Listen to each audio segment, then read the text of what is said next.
기록을. 예. 우리 김중덕 원장님을 뭐 드릴지는 모르겠지만 큰 박수로 환영해 주시기 바랍니다. 예. 네. 예, 감사합니다. 이제 김지현 선생님한테서 이제 강의 요청을 받고서 참 고민이 됐어요. 왜냐하면 이제 듣는 분들이 이제 주역에 대해서 좀 아는 분도 계시고, 뭐 처음 들어봤다 하는 분도 계실 거고, 화천대유가 뭔지도 모르는 분도 계시고 잘 아는 분도 계시고 했을 때 그 기준을 소위 말해서 왕초보 기준으로 잡아서 설명을 해드릴까 합니다. 그냥. 그리고 제가 이렇게 그래서 진행 순서는 이제 주역에 대해서 잠깐 일반적인 이해를 아주 간단하게 얘기를 해드리고요. 화천대유께서 이제 설명을 해드리고, 그런 다음에 질의응답이라든지 뭐든지 말씀해 주시면 이렇게 문답식으로 이렇게 풀어나갈까 합니다. 그리고 도중에라도 궁금하면 직접 말씀해 주세요. 그러면 이제 쌍방향이 되니까 제가 그때그때 반영하도록 하겠습니다. 뭐 사실 이제 주역이라고 하면 참 애매하죠. 말 그대로 글씨 보입니까? 글씨가 잘 안 보이나? 그러니까 보입니다. 예. 예, 주나라 역이라는 뜻이래요. 뭐 굉장히 애매하죠. 근데 옛날에 복희라는 분이 계셨대요. 복희. 예, 전설적인 인물이신데요. 복희라는 분이 그때는 글자가 없었어요. 글자가 없어서 어떻게 하면 표현할까 하다가 이렇게 고민을 했대요. 짝대기 하나와 짝대기 나눠진 거 이렇게 구분해서 이게 양이다, 음이다, 이런 식으로 구분을 했대요. 지금도 시골에서 한글을 못 깨우치신 할머니들이 간혹 계세요.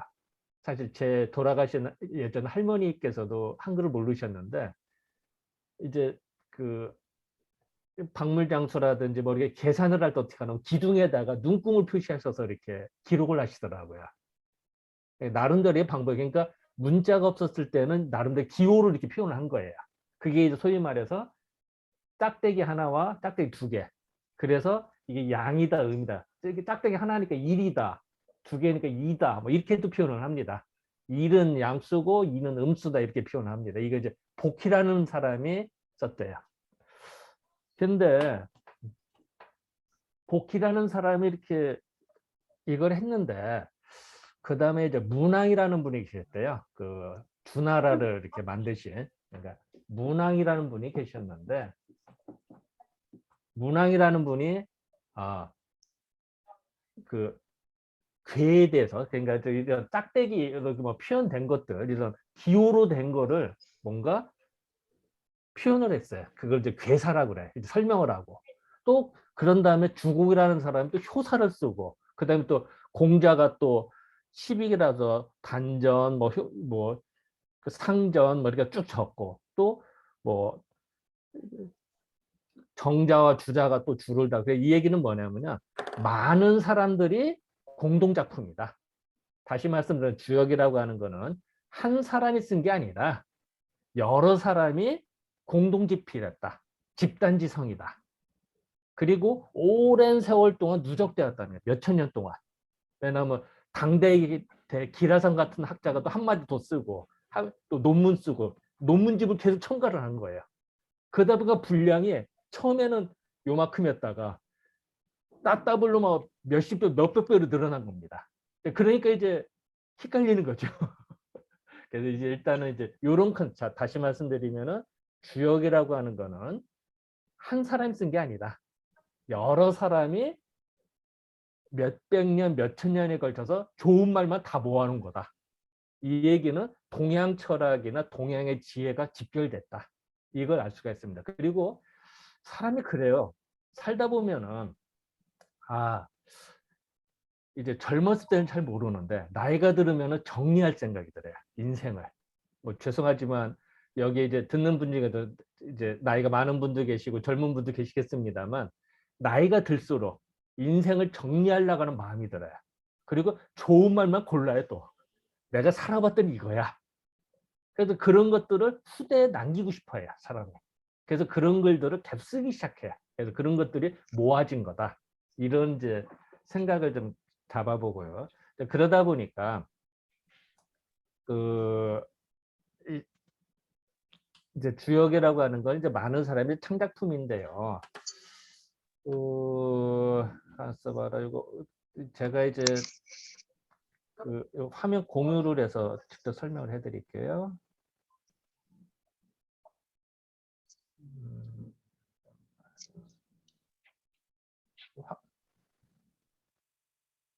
화면 공유가 됩니까? 아니, 난 제가 모르겠고 한번 네? 해보세요, 티나. 네, 지금 화면 공유해서 PPT를 띄웠는데 아, 공유가 안 돼요? 화면 지금 공유 눌렀죠? 보입니까? 아니요, 아니요. 안 보이는데. 뭐라? 아, 그래요? 음, 잠깐만요. 다 공유할 수 있게 돼 있는데. 아, 좀 됩니까? 공유는 눌렀는데 아니, 제가 그 PPT를 띄웠는데 보입니까? 아니에요. 안 돼요. 지금 현재 안 헐. 되는데 공유는 가능하게 해놨거든요. 이런 또 커머스 갑자기 보러 이게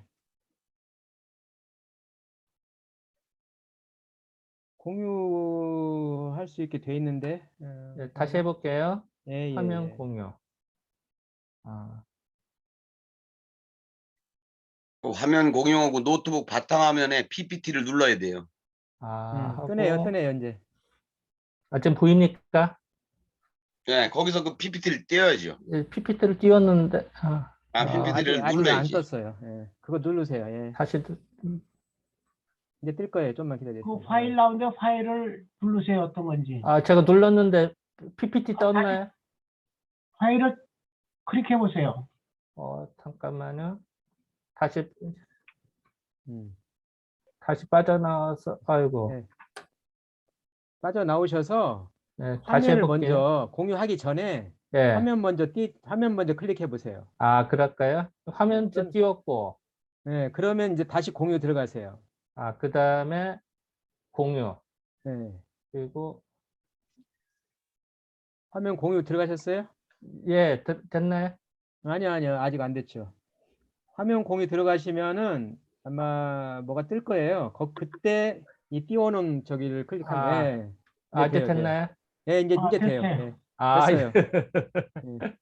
예, 죄송합니다. 제가 아직 서툴러서 예. 미안합니다. 예, 말씀하시면 돼요.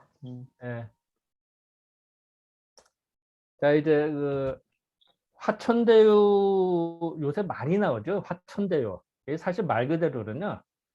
이게 이제 주역이 나오는 괴인데 그거를 그 뭐야 괴자를 빼고 화천대유 뭐 회사에서 세상 사람들이 많이 알려지다 보니까 있는데요.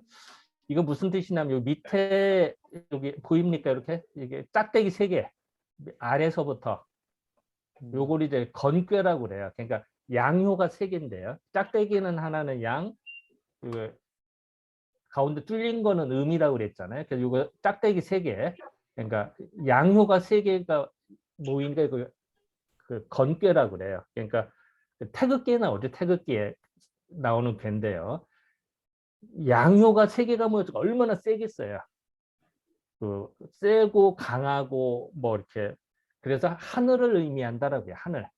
그리고 여기 위에 이제 3개짜리를 뭐냐면은 이제 그 양효, 음효, 양효가 있으니까 이거를 리괴라서 불을 의미하는데요. 이게 갑자기 뜬 게 무슨 소리냐? 불이라고 하는 거는 속이 더 태양 같은 경우는 속이 더 뜨거울까요? 아니면 그 표면이 더 뜨거울까요?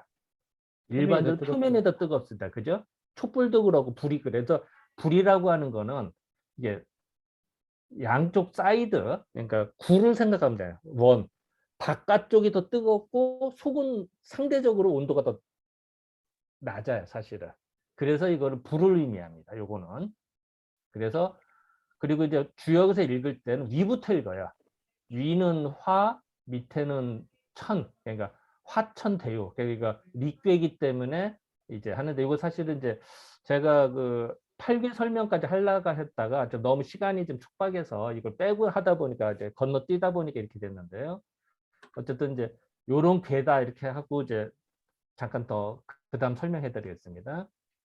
자, 하늘 위에 밝음이 있으면 어떨까요? 자, 그러니까 사람이 지금 위에 밝은 태양이 있으니까 사람이 신이 나죠. 우리가 어두운 동굴에 있다가 밝은 모닥불이나 햇빛이 있으면 불을 쬐러 나옵니다. 즉 인간의 생활이라면 동굴에 있다가 어둡게 있다가 밝은 거를 보면 나오게 돼 있어요. 즉 밝음을 향해서 나간다는 의미입니다. 그래서 우리가 보면은 그 공연을 한다. 그 얼마나 연예인이 막 노래하면 얼마나 신이 나겠습니까? 그때 막 환호를 하죠. 이 얘기는 뭐냐면은 이 사회에서 어떤 모델이 되고 리더가 되는 사람이 이 세상을 이끌어 나갈 때는요, 사람들이 다 환호를 한다. 옛날에는 이제 성인이 나를 이끌었고요. 요새는 이제 연예인이 인기인이 됐죠. 그래서 어쨌든 이런 식으로 밝음을 향해서 사람이 나아간다라는 컨셉이 원래 화천대유 컨셉입니다. 그래서 요거 이제 그 이거는 괴사라고 하는데요. 그러니까 괴에 대한 설명이에요. 그러니까 딱 한 줄입니다. 내가 아까 요런 모양, 여기 마우스는 보입니까? 제 마우스 이렇게 표현하는 거는 보여요. 그래서 예. 마우스 잘 보여요. 예. 그 요렇게 짝대기 모양으로 막 하고 기호로 표현한다는 건 복희가 쓴 거고요. 요 좀 딱 네 줄, 네 글자. 대유는 원형하니라. 요 능과 한이라는 이제 구결토라고 해서요. 혹시 여러분들 설총의 이두문자로 들어보셨나요? 신라시대 때 설총의 이두문자. 설총의 이두문자가 지금도 내려와요. 내려와서 서당에서 일부 쓰고 있어요. 아직도. 예, 그 표현입니다. 그래서 이거는 이제 굳이 말하면 대유는 원형 한이라. 이게 한이라 한글이지만 이제는 이제 옛날에 그 이두문자로 표현했거든요. 이런 식으로. 그래서 그 표현돼요. 뭐 제가 서당식으로 잠깐 읽어보겠습니다. 뭐 재미 삼아서. 대유는 원형하니라 이렇게 읽는데요. 대유 딱 네 글자죠. 대유와 원형. 이것을 이제 문왕이라는 사람이 글자를 딱 썼어요. 딱 네 글자 썼습니다. 근데 이게 무슨 말이야? 갑자기 뜬금없는 얘기죠. 그죠?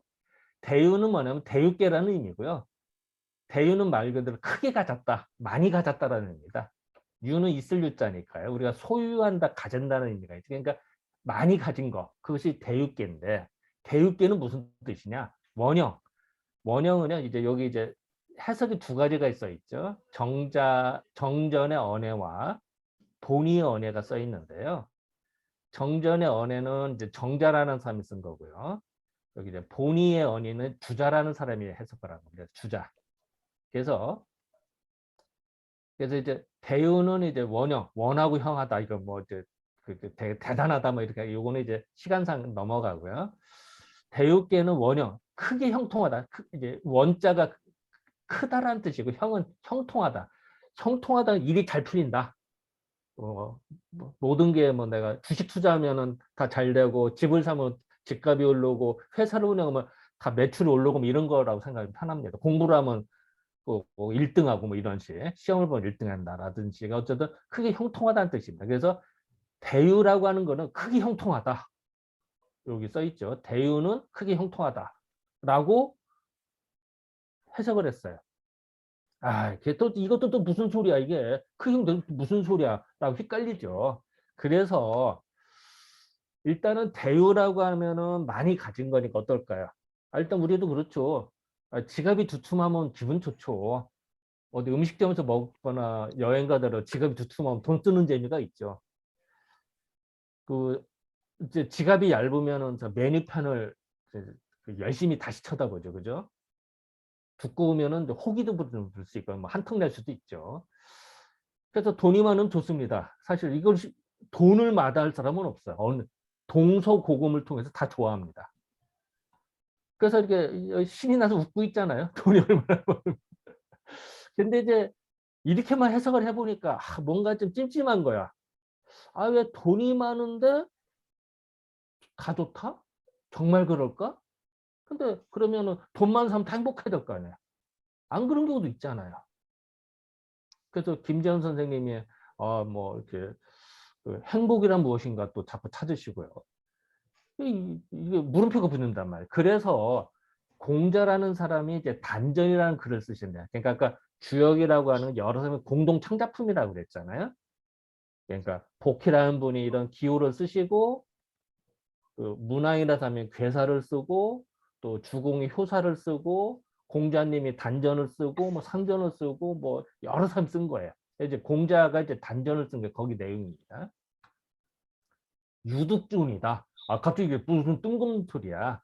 자, 양효는 아까 이거 짝대기 이어진 거, 이거는 양효고, 요거 가운데 뚫린 건 음유라고 그랬어요.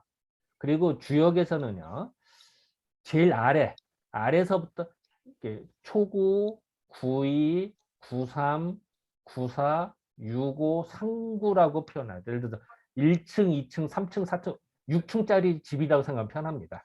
그리고 집을 질 때 1층 더 짓잖아요. 그래서 항상 밑에 있는 밑에 있는 것부터가 시작입니다. 1층, 집을 지을 때 5층 더 질 수는 없잖아요. 그리고 주역에서는 이제 인생을 이렇게 생각해요. 자, 처음은 태어나고 자라고 성년이 되고 올라가서 이렇게, 여기는 이제 노년이고 이렇게 봐도 되고요. 여기 이제 처음 이제 신입생이고 2학년, 3학년 이렇게 올라가는 학생, 졸업생이다로 봐도 되고요. 그 회사로 말하면 이제 신입사원 이렇게 봐도 됩니다. 이랬을 때 첫 번째, 두 번째, 세 번째, 네 번째, 다섯 번째 되는 경우는요, 제일 높은 자리로 봅니다. 예전. 그러니까 나라로 따지면 임금의 자리고요. 회사로 따지면 사장님이 되고요. 학교로 따지면 어떻게 될까요? 뭐 총장님 정도 될까요? 아니면 어쨌든 그리고 이제 마지막 꼭대기층은 이제 은퇴하는 자리입니다. 정년퇴임한 자리고요. 그랬을 때 요 다섯 번째 자리 임금의 자리로. 근데 하나 특징이 있죠. 자, 양요 첫 번째 밑에서 첫 번째도 양요, 두 번째도 양요, 세 번째도 양요, 네 번째도 되는데 다섯 번째가 음유가 있어요. 이 얘기는 제일 좋은 자리를 음유가 차지할 거예요. 그죠? 이거를 이제 예전에 유한 것이 존이는 이제 존엄한 자리라 임금의 자리래. 지금 다 사장님 자리라고 할까요? 회장님, 대통령 이렇게 해석해도 되겠죠. 유한 것이 존의를 얻었다. 그럼 예전에는 어떻게 하면 여자가 임금 여왕이다라고 번역을 했어요. 그렇게 한 적도 있었어요. 그게 아니라 유한 사람, 생물학적인 남자 여자가 중요한 게 아니라요. 내가 임금인데, 내가 회장인데 부드럽게 회사를 운영하면은 유한 사람이 임금에 있는 겁니다. 그래서 공자님은 이게 화천대육계를 의미하는 건데요. 화천대육계에서 유고, 즉 여기 다섯 번째 있는 것은 유한 사람이 임금인 게 중요하다는 거야. 즉 여자가 임금이라는 뜻이 아니라 부드러운 남자, 부드러운 사장님이 높은 자리에 있어야 된다. 이게 바로 화천대육입니다. 자, 행복하려면 돈이 많아도요. 부드러운 사람이 리더가 돼서 모든 걸 이렇게 통치하면 좋은데, 통괄하면 좋은데, 강한 사람이 있어요. 그 노랭이 같은 사람이라든지 너무 강한 사람, 이런 사람이 하면은 회원들이 피곤하거든. 어느 모임에서도. 그래서 유득준이라고 공자님은 정의를 내렸어요. 화천대유가 되려면, 제대로 되려면. 자, 다시요. 화천대유는 기본적으로 돈이 많고 행복한 겁니다. 크게 형통해요. 그러려면은 리더가 부드러워야 된다는 뜻이에요. 리더가. 그것을 표현을 유득존이. 한번 뭐 재미삼아 같이 읽어볼까요? 유득존이. 유득존이. 예. 재미삼아 읽어봅시다. 유한 사람이 존이 이제 존엄하자 임금의 자리를 얻었다. 이게 바로 중요하다는 겁니다. 자, 이제 그 다음 볼게요. 자, 이건 뭐 만화 영화에 나오는 거죠, 그죠? 그래서 뭐 엘사인가요, 이게? 어쨌든 이제 여자가 임금이나 공주인 경우도 있지만 사실은 부드러운 사람, 자, 우리가 이럴 때 낮잠을 자거나 할 때 이게 모포가 헝겊이 옷이든 이불이든 뭐 모포든 간에 이게 부드러워야 짬을 대기 좋지. 거칠으면 땀을 대게. 가시에 짬을 댈까요? 절대 그렇지 않습니다. 사람은요, 딱딱하고 거치고 쇳덩어리라 이런 데 볼을 대지 않아요. 아니, 가시 찔리는데 거기 볼을 대겠습니까? 부드럽고 유하고 이런 사람들 내가 볼을 댑니다. 이 얘기는 뭐냐면요. 부드러운 남자, 부드러운 사장님, 부드러운 회장님한테 내 하소연을 하고 상의를 드린다는 거예요. 그것이 이치입니다. 이게 바로 공자님이 그 유득존이, 즉 화천대유가 되려면 부드러운 사람인데 다른 사람이 자발적으로 볼을 대게 하도록 그것이 중요하다고 강조한 겁니다. 그래서 여기 회사 리더 가운데 있는 이 사람은 리더 같네요, 그죠? 리더가 딱 폼을 딱 잡으니까 다른 사람도 다 폼을 잡고 있어요, 그죠? 어쨌든 이런 것들이 중요하다. 이래야 회사가 잘 되고 가족이 경영이 잘 되고 어떤 모임이나 단체, 조직도 유하게 되더라. 리더가 유해된다라는 걸 강조하고 있습니다. 경영의 핵심이죠. 자, 두 번째. 자, 사람의 중도를 지킨다라는 얘기죠. 중도. 되게 어렵죠. 예, 중도가 참 애매한 겁니다. 왜냐하면 적당히가 제일 어렵거든요. 너무 강해도 안 되고 부드러운 이 중도를 지키는데 이 중이 그냥 중이 아니라 대중이래. 대중. 크기 중하래. 이게 되게 어려운 거거든요. 사람이라는 게 밥을 먹어도 적당히 먹어도 너무 많이 먹으면 탈나잖아요. 부족하게 먹으면 배고프고요. 술도 기분 좋게 먹어야 되는데 너무 많이 먹으면 취하고 덜 먹으면 섭섭하고, 그죠? 더 어렵습니다, 이게. 저도 말은 이렇게 합니다만 저보고 모든 걸 다 중도를 지키냐라고 할 땐 저도 고개를 설레설레 할 겁니다. 이 정도로 어렵습니다. 근데 화천대유가 되려면, 즉 부자가 되려면은 기본적으로 대중해야 된다라고 강조합니다. 자, 우리는 저울을 많이 봐요. 저울에서 보면 천체에서 균형을 잡아야 된다는 얘기하죠. 이게 어렵습니다, 생각보다. 적당히가. 자, 선로가 있어요. 기차가 달리는데 기차는 양쪽 바퀴가 동시에 왼쪽 오른쪽에 있는 바퀴들이 동시에 쫙 해야 달리지. 만약에 한쪽으로 쫄리면 어때요? 선로에서 탈선할 겁니다. 이렇게 탈선합니다. 그죠? 즉 중도를 지키는 거는 그냥이 아니라 대중, 중이 아니라 대중을 하래. 그게 부자가 되는, 화천대유가 되는 기본 요건이다 라고 강조합니다. 근데 이게 안 되면요, 재산이 많고 돈이 많아도요, 분란이 일어납니다. 반드시. 왜? 서로 많이 가져가고 싶어 하니까. 그래서 이걸 지키기가 어렵죠, 사실은. 그 다음에 세 번째, 공자는 뭘 강조했느냐? 그 상하응지다. 이게 갑자기 또 무슨 뜬금없는 소리야.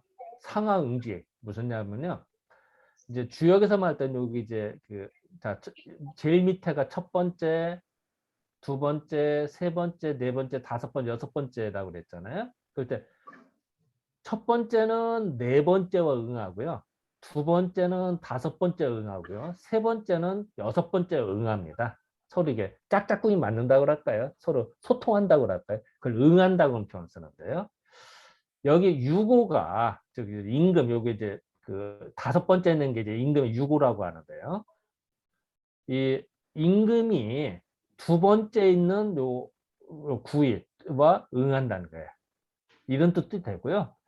임금이지만 모든 양유와 응한다라는 얘기도 됩니다. 이게 이제 다 포함하게, 그건 이제 그런 개념을 다 포함한 얘기인데요. 어쨌든 간에 윗사람과 아랫사람 서로 응한다. 자, 지금으로 따지면 뭐냐면은 회장님이나 사장님이 말단사원 아니면은 그 신입사원하고 응해 소통이 되다는 뜻이죠. 자, 다시 말하면은 부자가 되고 화천대유가 되려면 기본적으로 윗사람과 아랫사람 서로 소통이 되고 응해야만 가능하다라고 공자님은 강조하셨습니다. 이게 바로 상하응지라고 합니다. 윗사람과 아랫사람이 서로 응한다.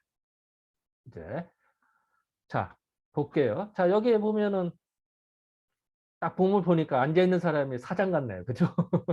그래, 이제 그 옆에 있는 사람들은 직원 같고요. 어쨌든 간에 서로 소통이 돼서 서로 응해야만 팀워크가 의뢰를 해요. 뭐 꼭 사장님이 아니라 팀장이 될 수도 있어요. 그죠? 어쨌든 간에 윗사람과 아랫사람 서로 소통이 돼야 된다는 의미를 가. 예를 들어서요. 남자 여자 사이도 마찬가지고 상하만 아니라 남자 여자도 마찬가지. 아니면 데이트 상대나 아니면 어느 누구라도 마찬가지야. 밀고 당기고 줄다리기를 하는데 적당히 하고 이렇게 응해야지.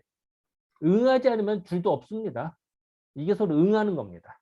밀고 당기다. 사장과 신입사원 아니면 뭐 대리와 서로 응한다라는 거는요. 주거니 받거니 밀고 당기는 것이지 일방적으로 명령만 내리는 게 응하는 게 아닙니다. 자, 다시요. 사장이 일방적으로 명령만 지시한다. 이건 응한다고 하는 게 아닙니다. 주거니 받거니가 응하는 겁니다. 그래서 다시 말해서 옛날에 몇천 년 전에도 주역에서는 팀워크를 강조한 겁니다. 상하가 응지한다는 얘기는 임금과 신하, 장군과 부하, 사장과 부하 직원들이 서로 팀워크를 이루어서 같이 일을 하자라는 의미를 공자님이 예전에도 강조한 겁니다. 자, 그 다음에 네 번째. 화천대유가 되려면 뭐냐? 이것도 참. 부자가 되려면 뭐냐? 회사가 잘 되려면 뭐냐? 강건하고 문명하래요. 강건이 문명. 이게 또 무슨 뜬금없는 소리야. 강건이라는 뜻은요. 양효가 강하고 건건한. 우리가 혹시 그거 아세요? 새해 첫날 어르신한테 강건하십시오라고 인사하는 게 있어요.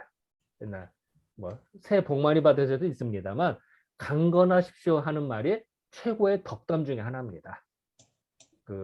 그래서 상당히 강하고 굳세게 잘 살아가 지조 지키고 잘 사십시오라는 의미입니다. 건강하게 살아 의미, 건강하라는 의미도 있고요. 그래서 강건이라는 얘기를 예전에 많이 썼는데 요새는 좀 듣기 어려운 단어가 됐죠. 어쨌든 강건이라는 거는 되게 좋은 말이다. 그리고 또 하나는 문명이라는 말이 나옵니다.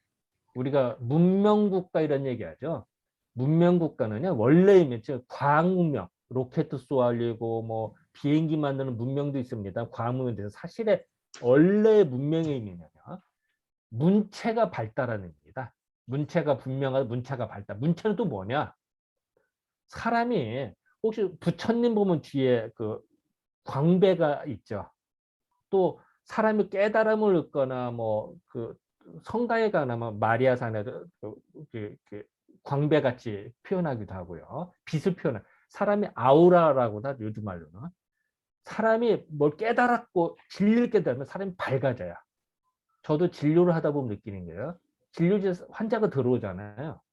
그러면 그 사람이 공부를 하거나 깨우쳐나면 사람의 얼굴이 밝아지고 환해지고요.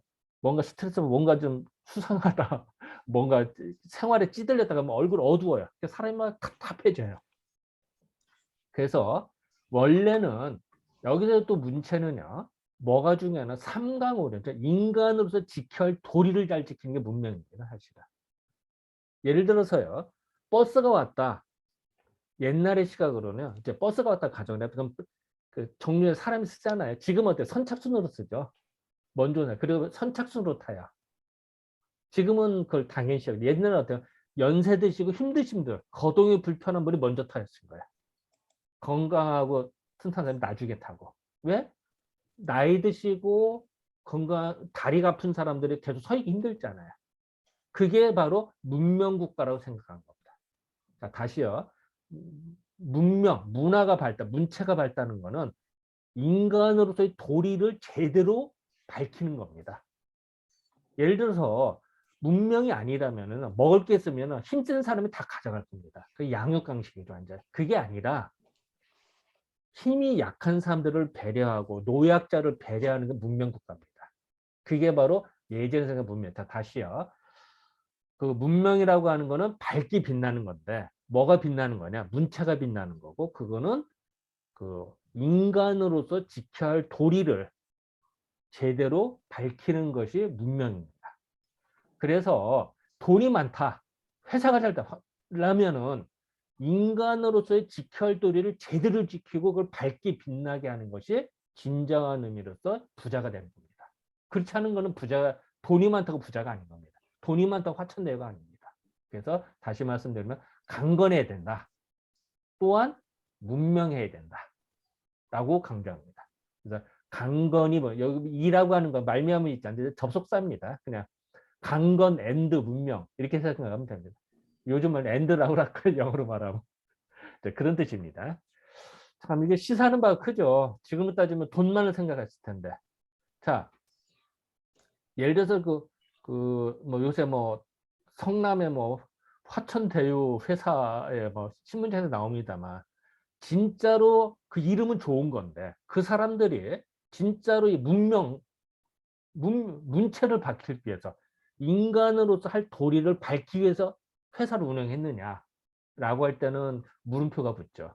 그래서 이제 그 이제 신문지사에 나오는 이야기 중 하나가 되는 거죠. 어쨌든 강건이 문명이다. 자, 이렇게 태양이 뜬다.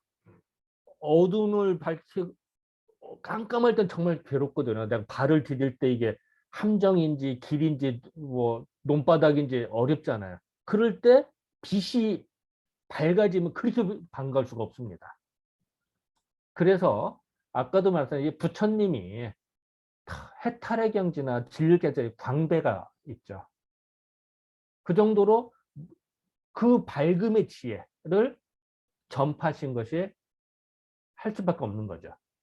이제 예를 들어서 그것도 예수님이나 뭐 또 마찬가지죠. 예수님도 그렇고 또 마호메트도 그렇고 성인이라는 분들은 다 자기의 깨달은 거를 밝히시려고 하는 겁니다.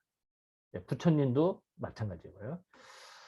뭐 지금도 아까도 그랬던 이제 과학 문명을 생각해요. 지금은 다 로켓 쏠리는 문명 국가다. 그게 아니죠. 이제 꼭 그런 것만은 아니다. 이것도 문명이라고 할 수도 있습니다만 사실은 원래 의미는 인간으로서의 도리를 밝게 빛나는 것이 문명이다. 라고 봅니다. 그래서 노인과 어린이 나이 드셨을 때도 이렇게 편안하게 즐기고 행복한 것이 진정으로 문명 국가다. 이것을 예전부터 강조를 한 겁니다. 이게 바로 문명입니다. 자, 5번째. 공자님은 어떻게 봤을까? 그때 응오천이 시행이라. 아, 이것도 무슨 소리야? 이게 응은 응한다는 거. 하늘과 응한다. 우리가 하늘은 우리 민심, 하늘은 고 백성의 민심이다. 이런 얘기 하나 들어보죠. 그래서 응오천, 하늘에 응하는 것은 시행, 때에 맞춰서 시행하래요. 자, 봄, 여름, 가을, 겨울로 계속 흘러갑니다. 그럴 때 봄에는 뭐 봄에 맞는 옷을 입고요. 여름에는 뭐 반팔 반바지 입고 이러겠죠. 만약에 여름인데 두꺼운 속옷을 입었다. 그럼 아마 더 죽을 겁니다. 또 요새는 겨울입니다. 겨울이면 당연히 따뜻한 옷을 입고 속옷을 입고 뭐 외투를 입어야죠. 그죠? 그런데 만약에 반팔 반바지 입고 다닌다. 뭐 잠깐은 몰라도 한 몇 시간 동안 계속 들판에 있다. 산에 있다 하면 어떨까? 잠깐 얼어 죽습니다. 그죠? 좋은 거 아니냐. 물론 뭐 잠깐 뭐 반팔 반반 잠깐 외출은 가능하겠습니다만 아마 몇 시간 내내 들판에 있다라는 건 좀 어렵겠죠. 어쨌든 간에 하늘의 움직임에 맞춰서 때에 맞춰서 행하라. 시행은 때에 맞춰서 행하라는 거야. 자, 우리가 예를 들어서 아침에 일어나면 어때요? 되게 외출복 외출을 하죠. 학교를 가나 회사를 출근하거나. 그죠? 저녁 때면 어떡하죠? 집에 와서 씻고 잘 때 잠옷으로 갈아입는다. 그죠? 그런데 아침에 잠옷을 입거나 저녁 때 외출복을 입는 사람, 그것도 밤 12시 넘어서 뭐 특별한 경우는 그럴 수 있습니다만 항상 그러면 조금 물음표가 붙죠. 그 사람이. 때에 맞춰 움직여야 된다. 예를 들어서 우리가 밥 먹고 나면 어떻게 하죠? 양치질을 하죠. 그죠? 일반적으로. 근데 밥 먹는 도중에 양치질하고도 하나요? 그렇지 않죠. 또 수영장에 가면은 수영복으로 갈아입습니다. 목욕탕에 가면 다 옷을 다 벗습니다. 근데 목욕탕에 갔는데 양복 딱 차려입고 목욕탕에 들어간 탕 속에 들어간다? 그럼 이상하죠. 수영장에 갔는데 뭐 양복 입고 수영장에 들어간다? 그것도 이상하죠. 근데 수영복을 입고 식당에 간다? 물론 수영장에 있는 식당 뭐 별도로 그럴 수 있어요. 일반적인 식당, 레스토랑이나 뭐 일반적인 고급 식당에 수영복 차림으로 간다? 그럼 좀 이상하죠. 마찬가지로 때와 장소를 다 가려야 됩니다. 그런 걸 다 통치하는 겁니다. 그래서 응오청의 시행이다. 하늘에 응하고 시행이다. 여기서는 하늘은 또 이런 해석도 한다. 하늘은 이제 하늘의 움직임, 천시, 하늘의 움직임도 있고요. 봄, 여름, 가을, 아니면 이제 나라가 세워질 때, 나라가 망할 때, 흥할 때, 이럴 때 움직임도 있고요. 또 하나는 백성의 마음에 맞춘다는 의미도 됩니다. 응오천하마.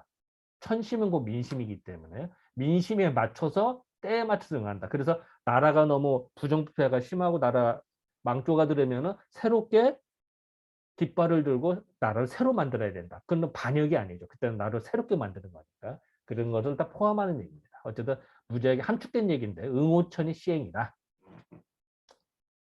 자, 아까도 말씀드렸습니다만 이렇게 봄, 여름, 가격을 사계절이 있습니다. 거기에 맞추는 것이 응오천이 시행입니다. 그래야 부자가 되고 그래야 화천대유가 되는 겁니다. 자, 사람도 마찬가지로 이렇게 뭐 마사지를 받기도 하고 누워있다. 그것도 때에 맞춰서 한다. 자, 여기서는 옷을 벗고 마사지를 받아야지. 두꺼운 옷을 입고 마사지를 받는다? 마사지가 제대로 되기 어렵죠. 그죠? 그래서 우리는 요 간단한 스마일과 찡그린 얼굴 이런 모양들도요. 그 모양 하나로도 확 달라집니다. 그죠? 어떻게 할 것인지. 그래서 이것도 때에 맞춰서 하는 시행의 의미입니다. 그래서 지금까지 말씀 걸 다 총 종합을 해보면 화천대유가 되려면 어떻게 되느냐? 유득존이 아니라 부드러운 지도자가 돼야 된다.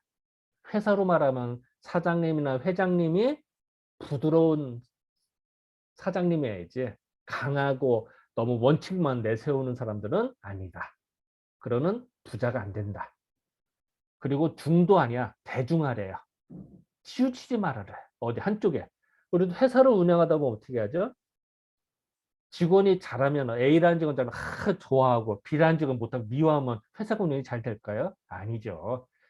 좋아하고 잘해도 아닌 척, 못해도 모르는 척 적당히 하고 중도에 치우치지 않아요. 상과 벌을 너무 치우치지 않아야 잘 될 겁니다. 그게 대중을 강조했습니다. 그리고 또한 상하응지라. 윗사람 아랫사람 서로 조화를 맞춰야 된다. 그 회장님과 신입사원들은 서로 응해야 된다. 소통을 해야 된다. 일방적으로 명령 내린 거는 응한다고 그러지 않아요. 그런 응한다는 거는요. 밀고 땡기면서 주거니 받거니 서로 소통하는 걸 의미합니다. 그리고 그다음에 강건하면서도 문명해야 돼요. 일을 할 때는 강건해야 됩니다. 회사도 프로젝트 추진할 때 강건하게 해야 되는데 그 목적은 뭐냐? 문명, 인간의 존엄성을 살리고 문체를 밝히고 하는 것이 문명입니다. 인간의 도리를 밝혀주는 것이 문명입니다. 그러기 위해서 돈을 버는 겁니다. 이러기 위해서 회사를 운영하고 인간이 살아가는 겁니다.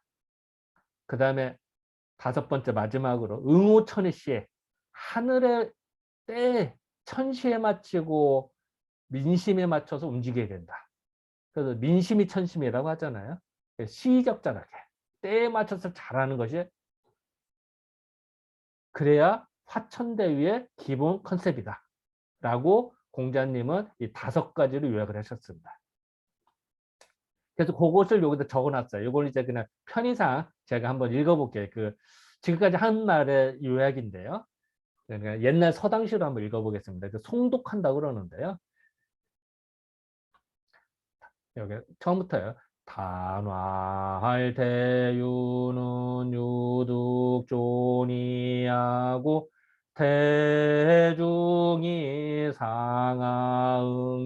상하응지할세 와할대윤이 기덕이 강건이 문명하고 응오천이 시행이라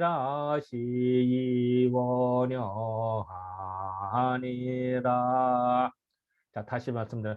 이 단활이라고 하는 거는요, 단전. 그러니까 공자님이 쓴 글입니다. 그런 뜻이고요. 그 단전에 말하기를 대유라고 하는 거는, 화천대유라고 하는 거는 유득존이, 유한 것이 종이 있어야 된다. 아까도 유한다고 해서 여자, 남자라는 뜻이 아니라 생물학적인 뜻이 아니라 일을 너무 세게 하느냐, 약간 부드러운 남자, 부드러운 사장님, 소통이 잘 되는 사장님 이런 의미입니다. 유득존에 유한 사람이 존위 있어야 되고요. 그래야 진정한 화천대유가 되고요. 중도 아니야, 대중하면서 상하가 응제, 윗사람과 아랫사람이 뭐 과장님과 말단 직원이 서로 응해야 돼. 또 사장님 분이겠습니까? 자, 그 직급이 하나 높은 사람, 선배와 후배 이렇게 봐도 되겠죠. 상하가 서로 응지, 일방적인 관계가 아니라 서로 소통하는 관계가 돼야 되고, 이런 것이 바로 대우가 되는 것이니, 화천대우가 되는 것이니, 그 덕이라고 하는 것이 강건하고, 사람이 이랬다 저랬다 하면 강건해 할 때는 해야 되는 겁니다. 강건하고 문명이라는 거는 문체가 밝다고 그랬죠. 인간으로서의 도리가 밝아지는 겁니다. 문명해야 되고 응오천, 하늘과 응하면서 시행, 때때로 행하는 것이 이게 바로 원형이라고 한 거다라고 정리가 됐습니다. 자, 결론을 말씀드리겠습니다. 이제 반복되는 얘기인데요. 결론. 자, 지금까지 말한 건 화천대유가 되려면 기본적으로 부자가 되는 건데요. 부자가 되고 모든 사람이 모여지게 되는데, 이거는 지도자나 관리자, 회장님, 선생님, 모든 사람이 덕목이에요. 선배 덕목이라고 봐도 됩니다. 그리고 또한 조직을 관리하거나 국가 운영의 모델이에요. 화천대유가 되는 게 좋죠. 그럼 당연하죠. 화천대유가 되는 게 좋죠. 나라가 화천대유는 더 좋습니다. 그런데 그 목적이 뭐죠? 인간의 도리를 밝히는 쪽으로. 인간이 모두 노약자가 대접받는 세상. 이런 것이 돼야겠죠. 그리고 이렇게 되면 사람과 돈이 저절로 모이게 됩니다. 회사가 잘 되는 거죠. 그런 것을 의미합니다. 그리고 또한 이런 걸 할 때는 당연히 때에 따라서 유연하게 대처가 돼야 된다. 그리고 이것이 바로 때에 따라 유연한 시행, 때에 맞춰서 행동하라는 것이죠. 아무 때나 한 게 아니라 행복하게, 결론은 뭐냐? 행복하게 살자. 우리 김지현 선생님이 주장하는 항상 행복, 행복이 중요한 겁니다. 행복하려고 하는 겁니다. 이것도 다. 그래서 지금까지 말씀드린 건 화천대자 다시 모를게요. 화는 위에 있는 게 화고요. 밑에 있는 건 하늘입니다. 천. 그래서 읽을 때는 위부터 읽는 겁니다. 읽을 때는. 그래서 우리가 사람을 볼 때도요. 얼굴부터 보고 그다음에 몸에 건물을 봐도요. 그 중간이나 위층부터 먼저 보고 아래를 봅니다. 궤도 마찬가지. 아까 1층, 2층, 3층, 4층 이렇게 6층짜리 건물이라 생각하면 편해요. 위부터 보고 아래 봅니다. 그래서 위부터 화, 천, 대유라고 하는 겁니다. 위부터 화, 천. 이 뜻은 천은 하늘이라는 뜻이에요. 하늘 위에 밝음이 있다. 예. 하늘 위에 태양이 있고 하늘 위에 밝음이 있다는 뜻입니다. 그게 화천대유의 의미입니다. 자, 그래서 제가 마지막 덕담으로요. 저는 이제 그 고향이 충청도다 보니까 저는 이제 하세요 이런 말을 잘해요, 제가. 그래서 우리가 덕담으로 상담을 만나 이제부터 새해부터는 화천대유 하세요 하면 됩니다. 자, 한번 우리 다 같이 한번 해볼까요? 재미 삼아서 한번 읽어볼까요? 화천대유 하세요. 화천대유 하세요. 하세요. 하세요. 하세요. 하세요. 화천대유 하세요. 예, 화천대유 하세요. 화천대유 하세요. 예, 좋아요. 화천대유 한다는 거는 인간의 도리를 제대로 지켜서 인간이 행복하게 사는 것이고, 행복해서 결국 돈이 저절로 모이고 사람이 모이는 것은 화천대 본래의 뜻이다 라고 볼 수가 있겠습니다. 자, 이것으로 일단은 발표는 마치고요. 이제 질의응답이라든지 뭐 서로 소통하는 시간을 갖도록 하겠습니다. 이게 공유를 끌려면 어떻게, 이거 중지가 있구나. 예, 공유 중지 눌렀습니다. 이제 꺼졌습니다. 강의는 이 정도로 그냥 간략하게 하고요. 예. 이렇게 소통하는 시간을 가지려고 예. 제가 이렇게 예. 준비된 PPT는 짧게 했습니다. 예. 먼저 일단 기본적으로 우리 아주 짧고 임팩트 있고 명쾌하게 강의를 해주신 우리 김정도 원장님께 먼저 박수 한번 보내주시고요. 예. 고맙습니다. 감사합니다. 편하게 오늘 강의 내용 포함해서요. 편하게 말씀을 좀 이렇게 나누시면 좋을 것 같아요. 그냥 화천대유만 생각했는데 거기에 또 이런 뭐 여러 가지 의미가 있네요. 그리고 워낙 또 지역을 지금 꽤 뚫고 계시기 때문에 아마 이것 말고도 많을 건데 오늘은 그냥 어떻게 보면 가장 기본적인 내용 중심으로 해서 말씀을 해주신 것 같아요.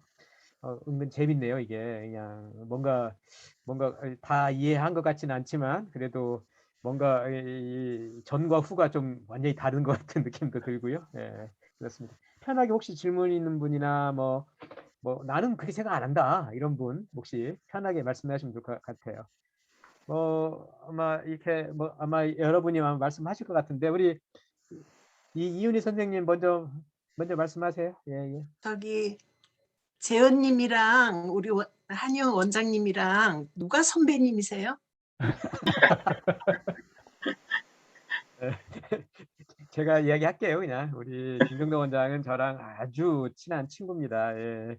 저랑 같이 대학교를 같이 다녔고요. 예, 그래서 같은 과였어요. 그래가지고 네. 근데 또 더 뜻이 있어서 우리 김정 원장님은 이제 한의대를 다시 갔고요. 그렇습니다. 예. 그거 화천 대유와 연관이 있는 것 같아요. 아무래도. 네. 예, 뭐 혹시 이윤희 선생님 뭐 혹시 또 추가적으로 질문이 가능하신 거예요? 아니요. 네, 네, 네. 그다음에 우리 최종엽 네. 대표님 예, 말씀 한번 하시죠. 예. 오늘 원장님 강의 아주 쉽게 잘 풀어주셔서 그 이해가 이렇게 쏙쏙 잘 됐는데요. 되게 감사하게 생각하고요. 제가 좀 궁금하게 생각하는 것은 그 지금 이제 화천대유를 주로 이 공자가 얘기했던 단전 중심으로 말씀을 쭉 해주셨잖아요. 예, 예. 그런데 만약에 그 아까도 이제 원장님 말씀하실 때 여러 사람들에 의해서 주역이 만들어진 거다 이렇게 말씀하셨는데 공자가 이렇게 단전을 만들기 전에는 이 화천대유로 그럼 사람들은 어떻게 이렇게 해석을 좀 했을까요? 그게 좀 궁금한데요. 사실은 이제 그러니까 공자님 이전의 기록이라고 하는 거는 사실은 이제 문왕과 주공 기록밖에 없었습니다. 그러니까 문왕과 주공이 문왕이 그 괴사라는 걸 쓰시고요. 주공이 효사라는 걸 쓰셨는데 그거밖에 없어요. 몇 줄 안 돼요. 이렇게 요거를 하나 보여드릴까요? 한 장짜리입니다. 여기 원문인데요. 요게 화천대기 한 장입니다. 이거는 이제 뭐 너무 멀어서 그래요. 기호가 보이고 괴사, 효사 이렇게 써있는데 요것이 문왕, 주공, 공자님 걸까지 다 친 겁니다. 자, 다시요. 네. 복희라는 사람이 괴를 쓰고 문왕이라는 사람이 괴사를 쓰고 주공이라는 분의 효사를 쓰고 공자님이 단전 상단 그게 요 한 장이 이게 답니다. 올. 그러니까 여기서 공자님 쓴 게 한 반 정도 되니까요. 반 빼고 나면은 몇 줄 안 됩니다. 이게 다예요. 실질적으로 주역은 공자님이 거의 대부분 뭐 창조는 아니죠. 뭐 어쨌든 재창조라고 할까요? 거의 집대성이라고 할까요? 네. 그런 격입니다. 말이 뭐 문왕중에 했다고 하지만 그 모든 말을 설명하고 덧붙인 것은 공자님 안에 불가능했습니다. 그리고 요 한 장짜리가 정리를 했더니 여기 이제 화천대유 괴 하나만 정리한 겁니다. 요게 네. A4 용지로 120쪽입니다. 이게 이 글들 이게 그러니까 지금 요 한 권 120, 요 한 장짜리가 다시요. 요거 한 장짜리가 이 120쪽으로 변신한 겁니다. 이게 이 작업을 하는 겁니다. 이런 것이 주역에서 64개니까 걔가 그렇죠. 이게 60권이라고 생각하시죠. 이런 게 60권. 뭐 그것도 또 거기다가 또 계사전이다 뭐다 또 거의 한 그러니까 요런 게 한 100권이라고 생각하시면 편합니다. 주역의 분량이 엄청난 지금 분량이죠. 말씀하신 것처럼 주역은 사실 거의 뭐 공자의 그 노력이 굉장히 큰 거다. 이렇게 그렇죠. 이해하면 그렇게 봐야 되겠습니까? 된다. 그리고 공자님이 글을 붙이고 나서 많은 사람들이 이제 막 뻥튀기를 해서 뻥튀기라 보다 덧붙이었던 엄청나게 발전이 됐죠. 공자님이 아니었으면 불가능했다고 봅니다. 네. 제가 보는 관점은 그렇습니다. 알겠습니다. 예, 고맙습니다. 예, 또 예, 추가로 이렇게 뭐 말씀 나누실 분, 예, 우리 최병준 학장님, 예. 네, 아주 감동 있게 잘 들었습니다. 원장님 감사합니다. 감사합니다. 방금 조건, 화천대유의 조건 5가지 항목 중에서 세 번째 상하응지, 이것에 대한 내용은 특별히 본인 스스로 잘해서도 뭐 가능하겠지만은 상호 상대적인 것 같습니다. 이것을 제가 느꼈는데, 혹시 소통을 어떻게 하면은 그야말로 화천대유에서 원하는, 공자님께서 원하는 그러한 소통이 될 것인가, 팀워크가 가능할 것인가에 대한 원장님만의 혹시 비결이 있으십니까? 글쎄 뭐 제일 어려운 질문을 해주셔서 저는 이제 제 생각입니다만, 이제 상하응지, 윗사람과 아랫사람을 응한다는 뜻은 서로 주거니 받거니라고 그랬잖아요. 그거는 자격이 돼야 됩니다. 그런데 서로 소통이 되지만 기본 틀을 유지하는 거죠. 윗사람과, 예를 들어서 부모님과 자식이다. 그럼 부모님과 자식이란 틀을 유지한 채로 소통이 되고 따질 거 따지고 상의하는 게 중요한 것이지, 만약에 자식이 부모가 되고 싶다, 뭐 되지도 않지만 그 틀을 깨면 어떻게 될까요? 대화가 되지 않죠. 네. 마찬가지로 사장님과 신입사원이다. 그러면 사장과 신입사원의 존재를 서로 인정을 해야 됩니다. 아무리 소통이 되고 평등한 사회를 하더라도 사장님은 사장님이거든요. 대접을 해주면서 거기서 또 아랫사람이 도리가 있습니다. 해야 돼. 또 능력도 있어야 되고요. 그래야 소통이 되는 것이지 무조건 뭐 자기 주장만 한다고 되는 거 아니에요. 그래서 자기 위치에서 자기의 도리를 제대로 하고선, 그러고선 제대로 된 소통이 되는 거다라고 저는 생각합니다. 네, 감사합니다.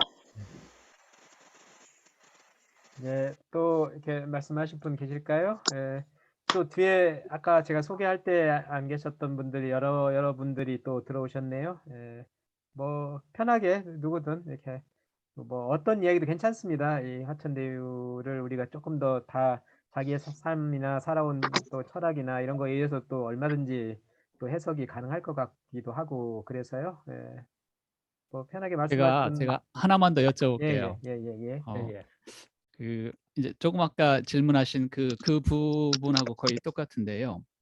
그 단전 세 번째 그 상하응지라고 아까 설명해 주셨잖아요. 예, 예. 이게 굉장히 좋은 얘기잖아요. 현대적으로 보더라도. 그러면 그런데 그 주역 그 64개를 이제 공자께서 단전을 풀면서 혹시 다른 궤에서도 이거와 거의 유사하게, 사실 커뮤니케이션은 어디서나 중요한 거잖아요. 그러니까 다른 궤에서도 이런 거와 거의 유사하게 많이 풀어놨는지, 아니면 이게 아주 독특하게 이 화천대유에서만 있는 말인지, 그것도 사실 좀 궁금해요.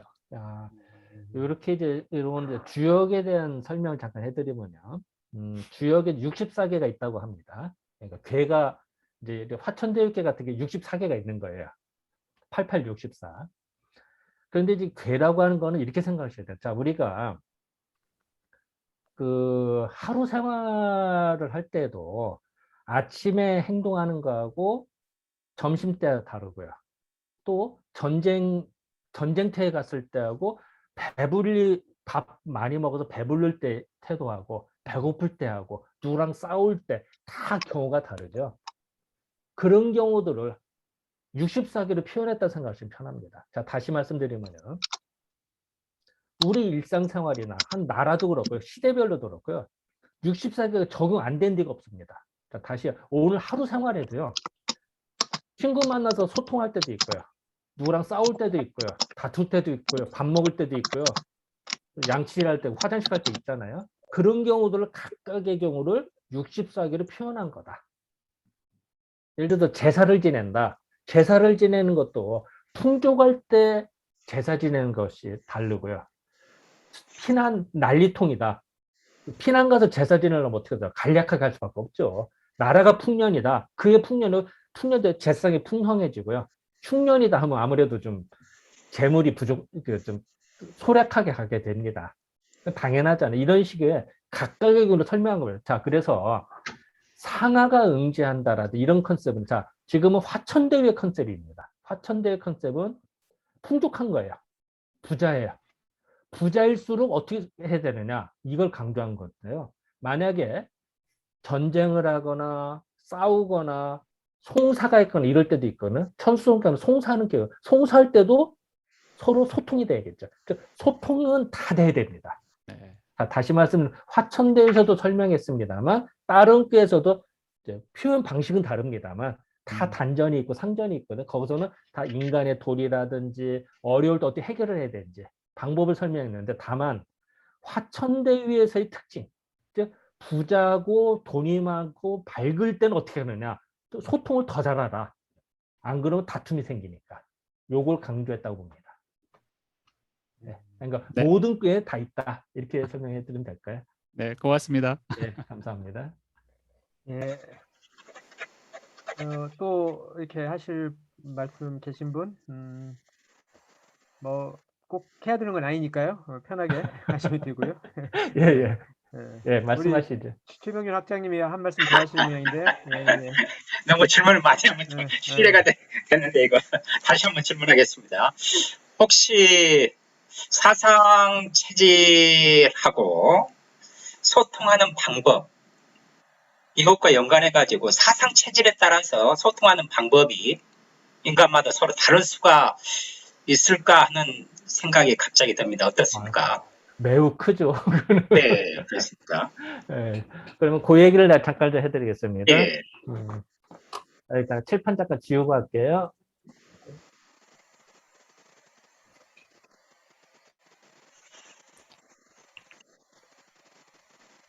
일단은 이제 요 컨셉부터 잠깐 설명을 좀 해드릴게요. 옛날에 태극이라는 게 있대요. 태극. 글씨가 옆으로 쓰면 막 태극이라는 게 있었대요. 음과 양이 혼재되어 있었대요. 이 태극에서 양이 나오고 음이 나왔대요. 양과 음. 이게 이제 왜냐면 뭐 음양이 구분이 된 거야. 근데 어떻게 보면 이게 동시에 생겨났는데 사실 양이 0.000일 빨라요, 사실은. 왜냐면은 그 빛이 있는 순간 그림자가 있어요. 사람이 서 있으면은 촛불을 켜거나 전등을 켜면은 밝은 게 생기는 순간 그림자가 생기는 거지. 그림자가 있다고 밝음이 생기지는 않거든요. 그렇잖아요. 그래서 음과 양이 동시에 생겼다고 합니다만 아주 미묘한 차이로 양이 먼저 생겼다라고 봐도 무방합니다, 사실은. 근데 뭐 거의 동시라고. 빛이 켜지는 순간 동시에 그림자가 생기는 거니까. 그리고 이 양에서 다시 또 양이 나오고요. 양에서 음이 나옵니다. 요거 이제 양의 항상 밑에 1층, 2층이라고 그랬죠. 밑에서부터 생긴 거예요. 1층, 2층. 요거 이제 태양이라고 합니다. 태양. 양이 크다. 클 때자입니다. 물론 노양이라고 합니다. 늙을 노자. 양이 늙었다. 이렇게 표현도 합니다. 요거는요. 밑에가 양이고 위가 음이잖아요. 그러면은 근본은 양인데 겉으로 드러나는 것, 밖으로 드러나는 것이 우선입니다. 그래서 이거를 밖으로 음이기 때문에 이걸 소음이라고 합니다. 소음. 표현한. 희한하죠? 다시요. 근본은 양인데 밖으로 드러나는 걸 음으로 드러났거든요. 이걸 이제 소음이라고 하고요. 또 아까 음에서 음이 나올 수가 있고요. 음에서 양이 나올 수도 있고 음에서 음이 나올 수가 있죠. 그죠? 그러면 이것은 밑에는 음이고 위는 양이니까 겉으로 드러나는 게 양이거든요. 그러니까 요거를 소양이라고 합니다. 요거는 이제 음에서 음이 나왔으니까 음이 많으니까 태음. 물론 이거 늙을 노자서 노음이라고도 합니다. 요걸 이제 사상이라고 합니다. 사상. 여섯 사상. 그래서 이 사상의학 인간도 우리가 1년을 볼 때 1년이 365일이잖아요. 무지하게 사람이 많잖아요. 365일인데 크게 나눴을 때 추나 추노로 나누죠. 사계절로. 사람도 마찬가지로 무수히 여기서 태양에서 또 건기가 나고 리기가 나고 쭉 나눠집니다. 이걸 괴라고 합니다. 그 변화 양상을. 근데 큰 카테고리로 묶어놨을 때 추나초로 나눠서 1년을 인간도 엄청나게 많거든요. 10,000명이면 10,000가지로 다 다릅니다. 똑같은 한 명도 없어요. 쌍둥이도 달라요, 서로. 제가 마침 아이가 늦둥이로 쌍둥이를 줬는데요. 쌍둥이도 다르다. 예. 길러보니까 다르더라, 진짜로. 그런데 사람도 다 다릅니다만 큰 카테고리로 묶어봤더니 4가지로 구분이 되더라는 거죠. 그게 바로 사상의학입니다. 일단은 그래서 사상에서 단어가 그래서 그 이재마 선생 사상의학이 사실 이제 이 주역에서의 이 사상에서 컨셉을 도입을 했죠. 이제 나왔는데요. 사람에 따라서 어떻게 응대를 해야 되는 그 상대를 해야 되느냐. 예를 들어서 이 태양인 같은 경우는요.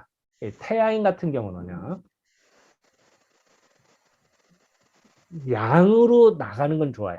밖으로 나가고 어디 가서 대장 노릇하려고 하고 막 하려고 하는데 후퇴를 잘 안 하려고 해요.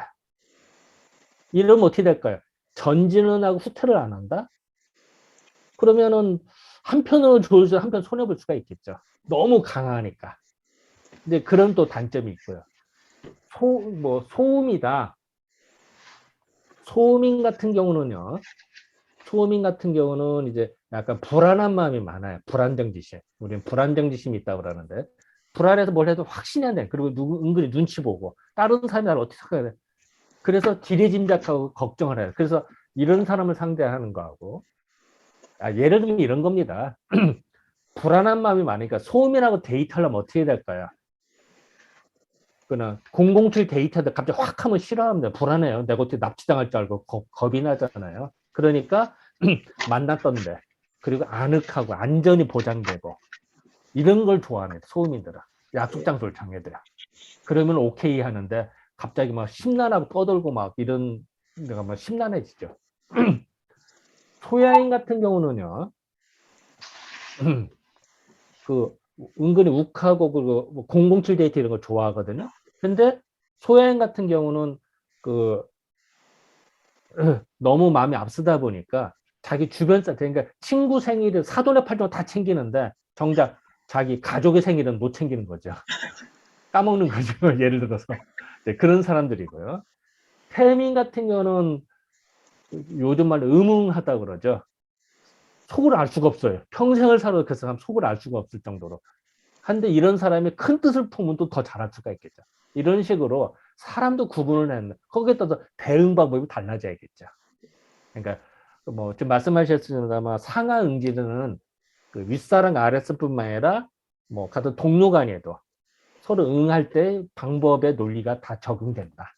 이렇게 볼 수 있습니다.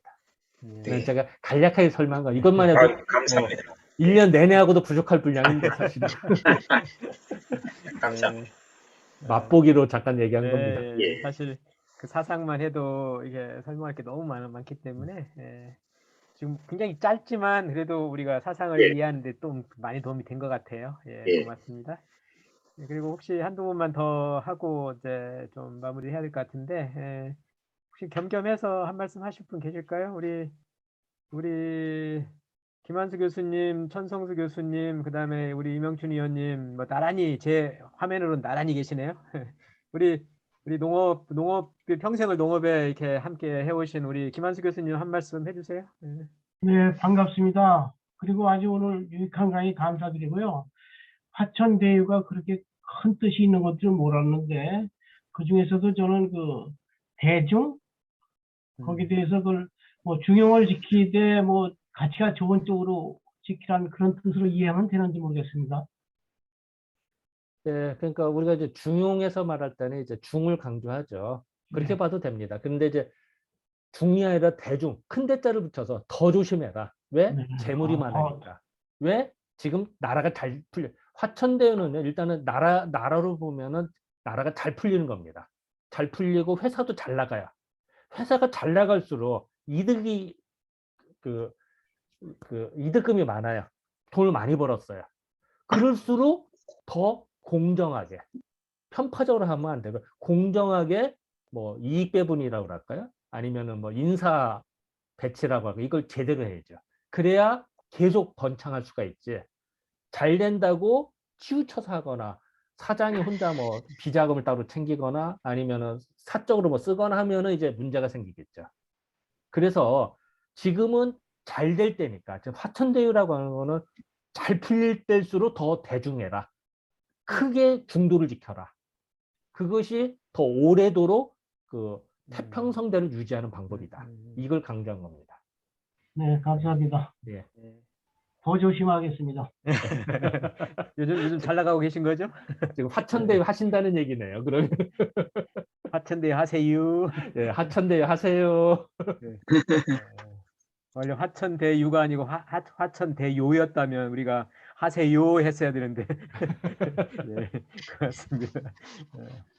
그리고 또 뭐 관련해서 한두 말씀 하실 분 하세요. 편하게. 네, 제가 질문 하나 드리겠습니다. 뭐 조금 다른 질문일 수도 있는데요. 예. 이 주역을 뭐 이렇게 공부하시는 이렇게 뭐 운명이라든지 이렇게 뭐 궁합을 봐준다든지 그랬을 때 또 태어난 시하고 어떻게 뭐 이런 거를 보면서 어떤 사람의 운명이나 이런 거를 얘기를 하고 뭐 미래를 얘기하고 하는 그 경우가 가끔 경험을 하게 되는데 사실은 자기가 뭐 태어난 운명 그 시를 어떤 운명이 정해진 거를 자기가 컨트롤할 수 있는 게 아닌 부분도 있는데 그런 부분에서 이제 이 자녀들한테 뭐 어떤 혹시 그런 거에 대해서 어떻게 그 자녀들이 그런 거에 대해서 관심이 있다 그러면 어떤 식으로 이렇게 좀 가르침을 줘야 될지 뭐 이런 거에 대해서 조금 궁금한 생각이 들었거든요. 말씀을 예. 듣는 중에 혹시 원장님께서 경험 있으시면. 네. 우리가 흔히 이제 주역이라고 하면은 사람들이 사주팔자 보고 관상 보고 이게 다 주역에 근원됐다라고 얘기를 하죠, 사람들이. 그런데 좀 미안한 얘기지만요, 제가 주역을 열심히 10년째 지금 강의하고 공부하고 있는데요. 미안한 얘기지만 주역 어딜 뒤져봐도요, 사주팔자 얘기 한마디도 안 나옵니다. 또 주역에요, 또 한의학 하시는 분들이 주역의 이치를 한 거야 한데 주역에 한의학 처방 얘기 하나도 없습니다. 보중익 기탕, 뭐 팔물군자탕 이런 처방 얘기 하나도 없습니다. 또 주역을 아무리 봐도요, 관상이 이렇다. 제가 사실은 얼굴 경영학과에서 좀 강의를 하고 있는데 관상문화학과입니다. 제가 거기 겸임 교수인데요. 미안한 얘기지만 주역에요, 관상 얘기 하나도 없습니다. 상서, 관상자를 상서라고 합니다. 볼상자에서 상서라고 하는 상서 얘기 하나도 없습니다. 근데 왜 사람들은 동양 철학하거든 모든 사람들이 다 주역에 근원됐다고 말을 할까요? 이상하죠? 사주팔자 한마디도 없는데 거기에. 자, 저는 이렇게 생각해요. 제 생각은 이렇습니다. 제가 이제 한의사다 보니까 한의학 얘기를 잠깐 해드리면요. 아까도 말씀드렸습니다. 주역에는 한의학 얘기 하나도 없어요. 그런데 세상 살아가는 이치 얘기, 기운의 흐름, 시세의 흐름들을 적어놓은 것이 주역입니다. 즉, 인간이 살아가는 지혜를 다 총 집결했다고 할까요? 그러다 보니까 저도 처음에는 이상했어요. 그런데 주역을 보다 보니까 환자를 보잖아요. 진단이 잘 되고요. 그 사람이 무슨 생각을 하는지, 어떻게 행동하는 게 좋겠다는 느낌이 더 빨리 와요. 그리고 정리가 돼요. 희한하죠? 아까도 말씀드린 주역에는 관상 얘기 하나도 없어요. 그런데 사람을 보면은 그 기운이 느껴지면서 그 사람이 이렇게 흘러갈 것이다. 어떤 품성이다라는 게 느껴지기 시작해요. 어떻게 보면 말도 안 되는 얘기가 벌어지는 겁니다. 왜? 이치를 알으니까. 자, 예를 들어서 이런 거죠. 봄, 여름, 우리는 누구나 다 봄, 여름, 가을, 겨울 온다는 걸 다 알고 있어요. 그죠? 가을에 서리가 내렸어요. 서리가 내리니까 곧 겨울이 올 것이다 라는 걸 우리는 다 알아요. 그죠? 근데 만약에 달력도 없고 컴퓨터도 없고 아무것도 없다면은 설이 잠깐 내렸다 다시 여름이 될 수도 있잖아요. 이렇게 생각할 수도 있는데 우리는 당연히 겨울이 된 걸 알죠. 알지만 달력이 없다면 그렇게 생각할 수도 있잖아요. 잠깐 여름에다 가을에 다 여름으로 갈 수도 있다고 생각이 들잖아요. 그런 조짐, 서리가 내린 걸 보고 겨울이 된다는 걸 아는 지혜가 생긴다는 거죠. 예를 들어서. 그래서 이런 어떤 이치들 때문에 파생적으로 나온 것이 소위 말해 이제 그 모든 뭐 예를 들어서 사주팔자 보는 것뿐 아니라 모든 책들이 여제 그 이치에 따라서 반개로 막 나오기 시작한 거예요. 나왔는데 우리가 흔히 이제 아까 질문하셨던 것 같이 사주팔자로 태어난 게 뭐지 되느냐. 주역에도 이런 얘기가 있어요. 선천도와 후천도의 개념이 나옵니다. 이제 선천도라고 하는 거는 선천, 먼저 하늘 먼저 생긴 먼저 후천은 나중에 생겼다. 그래서 그 선천도는 이제 복희라는 분이 쓰셨고요. 후천도 문왕이라는 분이 쓰셨는데요. 어쨌든 간에 이 기운이 선천도와 후천도로 이렇게 바뀌어 나가요. 또 나중에서는 뭐 정역으로 해서 나오기도 하고 뭐 얘기를 하죠. 근데 어쨌든 간에 그 여러 가지 보는 방향, 그럼 선천도 거기서 이제 파생돼서 막 나오기 시작해. 그래서 나오는데 중요한 건 왜 선천도가 있고 후천도가 있고 주역에서도 이 얘기는요. 사람이 선천도는 태어난 겁니다. 원래 그래요. 근데 인간상으로 살다 보니까 후천도로 변한다는 겁니다. 자, 다시요. 주역이 있으면요. 주역에 원서에 나옵니다. 선천도가 있고 후천도가 있는데 선천은 태어날 때라든지 원래 세상입니다. 근데 원칙은 그런데 세상에 적용되다 보니까 그는 후천도로 적용이 된다는 겁니다. 왜 이런 말을 했을까요? 인간이 태어난 운수가 있어요. 그건 맞아요. 운수라고 합니다. 분명히 있는데 자기의 노력과 환경과 이런 거에 따라서 후천의 세상은 달라지는 겁니다. 이걸 강조하고 있어요. 심지어는 쌍둥이들 같은 경우는요. 사주팔자가 똑같아요. 그죠? 같은 날 같은 시간 똑같이 태어났어요. 그런데 인생이 달라지거든요. 쌍둥이들 보면. 저도 진료라도 쌍둥이를 많이 봐요. 보면은 이게 달라요. 품성도 달라지고. 왜? 그렇기 때문에 그 참고는 할지언정 그것이 너무 얽매일 필요는 없다. 노력에서 달라진다. 라고 저는 하지만 이런 건 있어요. 자, 사람이 타고난 근골이 있습니다. 자, 사람도요. 우리 이제 진료할 때 느끼는데 이렇게 뼈를 만져봅니다. 만져보면요. 뼈가 강골인 사람 딱딱하게 느껴지고요. 약골은 게 좀 미안하지만 이게 달라요. 강골인 사람들은요. 잔병 치료를 안 해요. 별로 아프지도 않아요. 그런데 한번 아프면 호되게 아파요. 진짜 쓰러질 정도로 아파요. 어쩌다 한번 아프는데. 약골인 사람들은 골골해요.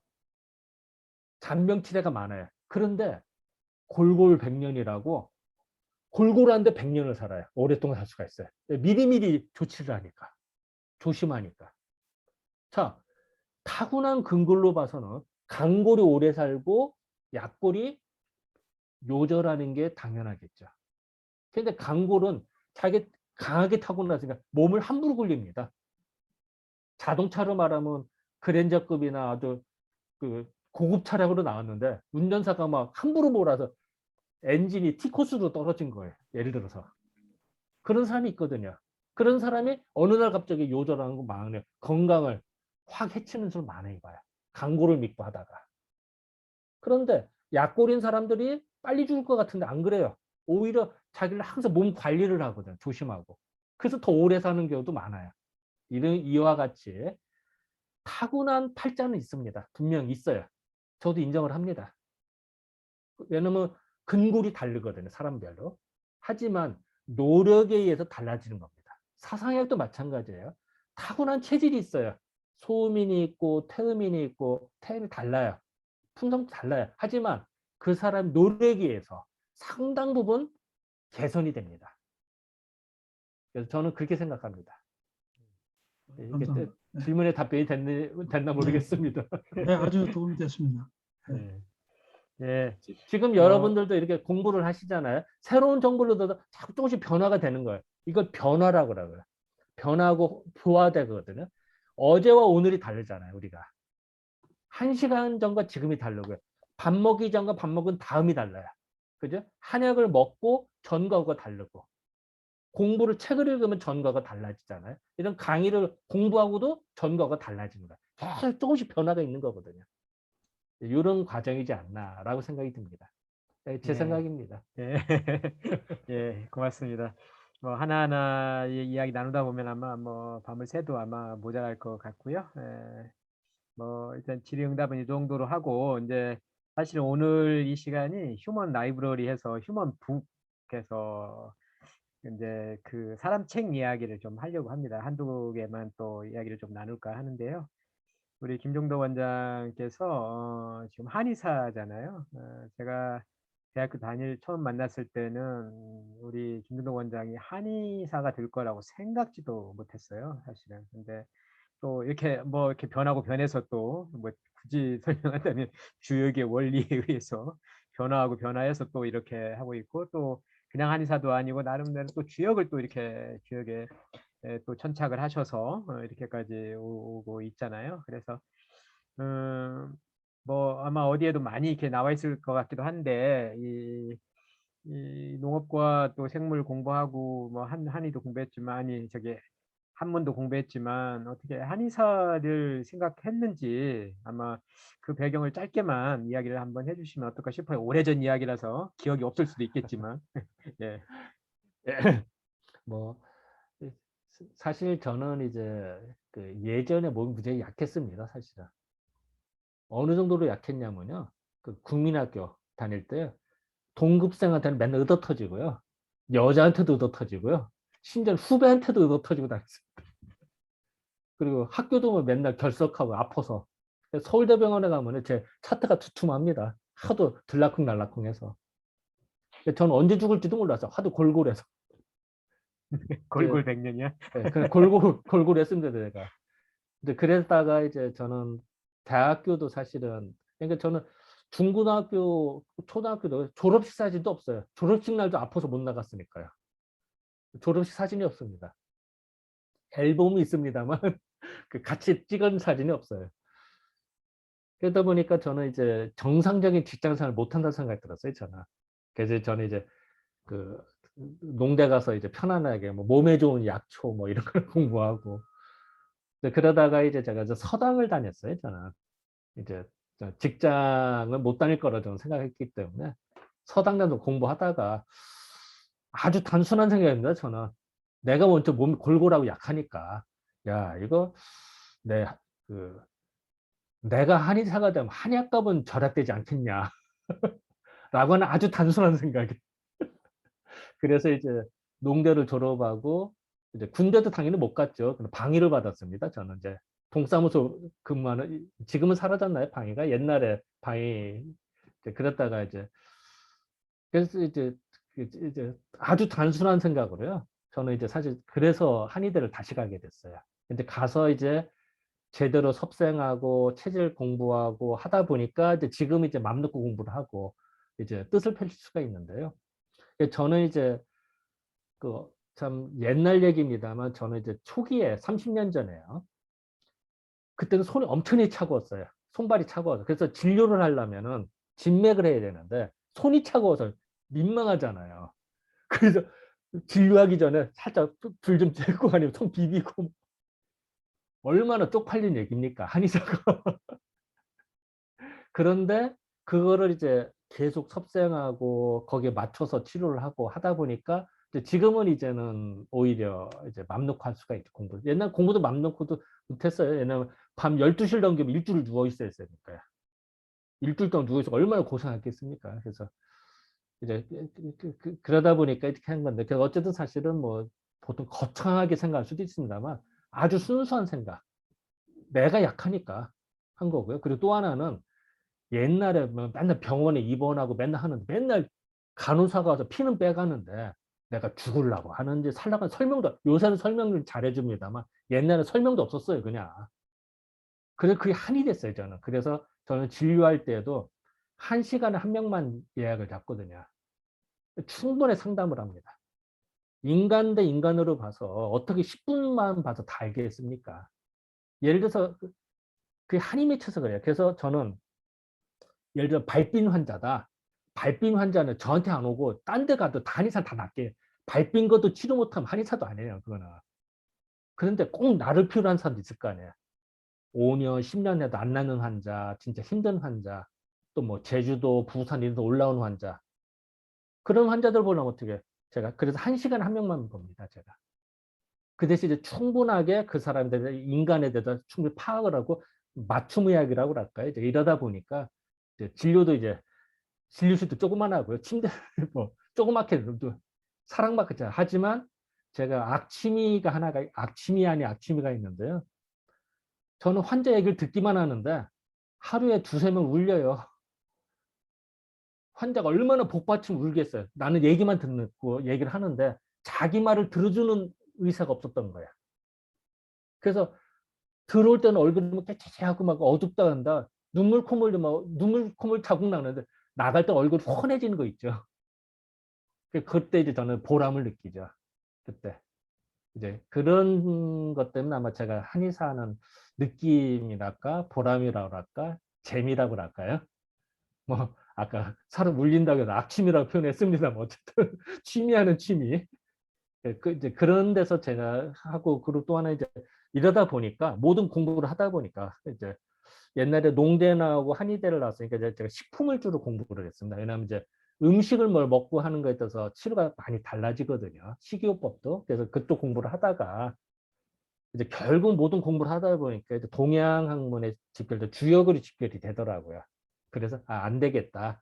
그래서 이제 제가 한의사입니다만 이제 그 주요 원서를 보게 되니까 이제 그래서 이제 그 이쪽 공부를 더 파게 된 거죠. 근데 아직도 못 끝냈어요. 아직도 강의 중입니다. 10년째. 주요그 강의는 10년째인데 아직도 강의 중입니다. 네, 말씀하시죠. 윤희 선생님. 네. 저기 그러니까 육체 그 예? 치료도 하시면서 예. 들어주시면서 정신 심리 치료도 병행하시는 것 같아요. 근데 예, 맞아요. 정신 심리 그 신경 정신과에 가서 1시간 상담을 하면 유명한 의사들은 막 뭐 몇십만 원 받더라고요. 진료비는 어떻게 받으세요? 그 1시간을 그래서 참 투자를 저희 하시고. 이제 환자분들 다 걱정하세요. 5분 진료하나 1시간 진료가 똑같거든요. 그래가지고서 환자분들이 아니 원장님 이렇게 해서 진료해서 되겠습니까? 돈 좀 버세요 하고 뭐 환자분들이 오. 걱정해서 환자를 끌고 와요. 근데 저는 이제 이게 가능한 것이 저는 사실 한의원 인테리어도요. 10년 전 30년 전 개업할 때 그대로입니다. 한옥 분위기거든요. 한옥이니까 이제 창호지만 바꾸면 됩니다. 그리고 이제 저는 사실 이제 좀 이런 말은 그렇습니다. 좀 집안에서 이제 좀 뒷받침이 되기 때문에 왜냐하면 이제 사람이라는 게 솔직히 말해서 그래 돈 싫어하는 사람 누가 있겠습니까? 다 좋아하죠. 그런데 뭐 크게 쓸 돈이 뭐 크게 돈 들어갈 일 별로 없더라고요. 저한테는. 그러니까 그 옛날 이렇게 해도 유지가 돼요. 그러면 환자에게 1시간을 투자를 하면 네. 뭣도 모르고 이제 두 번째 간 사람은 1시간을 기다려야지 이제 그러니까 다 원장님을 뵙는 예약제죠. 거잖아요. 예약제로 해서 그 예약제예요? 시간 다 맞추죠. 예. 아, 그러니까 네. 오는 분들이 절대 안 겹치게. 더구나 요새 코로나 때문에 예. 그러니까 요새는 또 환자분들 동선 안 겹치게 하죠 항상. 아, 그래서 네. 환자하고 앞뒤 10분씩 딱 또 텀을 주게 해서 그러니까 환자는 오셔서 나만 보고 가는 거지. 네. 다른 환자하고 겹치지는 않죠. 아, 예. 그러니까 그 뭐 안 그러면은 안 되죠. 예. 이게 그리고 또 하나는 이제는 제가 이제 이런 사랑방 같이 이렇게 이야기하는 걸 좋아하다 보니까요. 이 얘기 저희가 하다 보면 이제 얘기도 듣고 세상사 얘기도 듣고 말도 하다 보면은 그게 자체가 벌써 이제 얼굴이 달라져요. 환자분들이 표정이 확 달라져요, 진짜로. 우스갯소리도요. 그러면 어떤 약을 써도 잘 들습니다. 잘 들어요. 그 사람 눈물 흘리고 가면 잘 들어요. 그 예약이 뭐 한 달이 밀렸다든가 이렇지는 않으신가요, 혹시? 그런 건 이제 뭐 그 정도는 아니고요. 어쨌든 근데 이제 저는 하나 보람을 느끼는 것이요. 환자분들이 고마워서 가끔 뭘 사와요. 그럼 이제 케이크나 빵이나 뭐 음료수나 그럼 이제 그걸 이제 집에 갖다 주면서 사실 집에서는 원망을 듣죠, 사실은. 돈을 많이 못 벌으니까. 근데 이제 환자분들이 갖고 온 빵이나 케이크 애들 주면서 그 미신이 쓰죠. 그러면 이거 아빠가 응? 음. 거기서 보람을 느끼고 애들도 이제 인정을 하고 돈 대신 빵을 벌어왔구나. 그러게 말입니다. 아, 박수 드리고 싶어요. 네, 네, 좋습니다.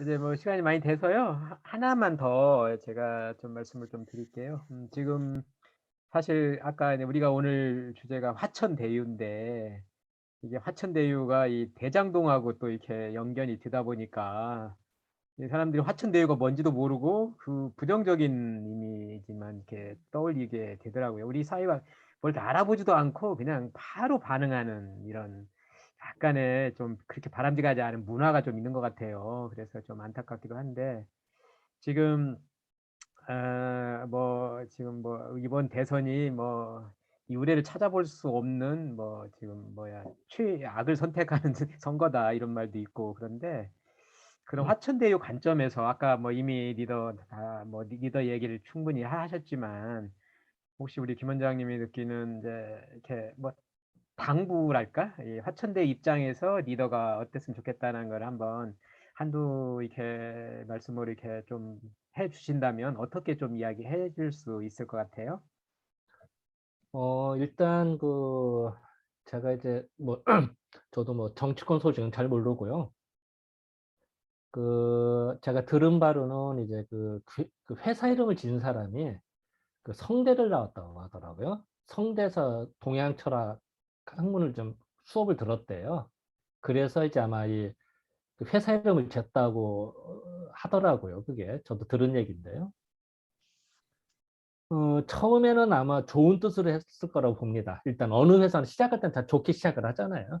그런데 그것이 아까도 이제 공자님이 지적을 했지만 재물이 많아졌을 때 어떻게 처신할 것이냐. 예를 들어서 아까 그 상하응지라고 했지만 그거는 지네들끼리만 노는 거예요. 지네들과 백성과의 소통이 됐을까요? 그건 아니죠. 그리고 분배에 있어서 대중하지 않아요. 그 내부 고발로 해서 시작됐거든요. 즉 중도를 지키지 못했기 때문에 사람이라고 하는 거는 자기가 한 만큼 처음에 계약된 대로 정확하게 보수를 바꾸면 뒷말이 없습니다.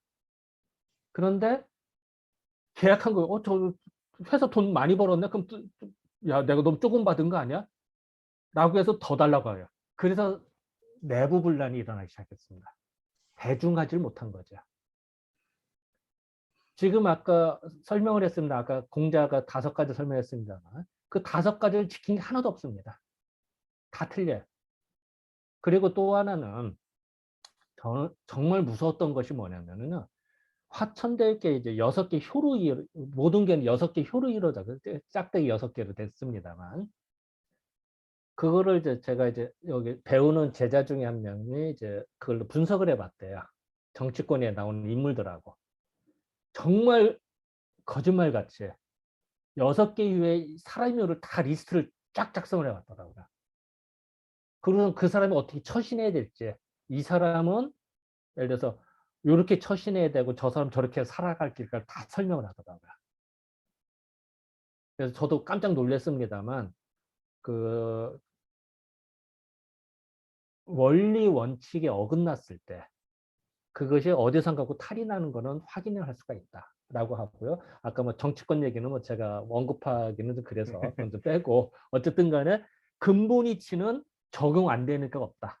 그리고 충분히 다 가능하다라고 이 정도로는 말씀을 드릴까요? 예, 알겠습니다.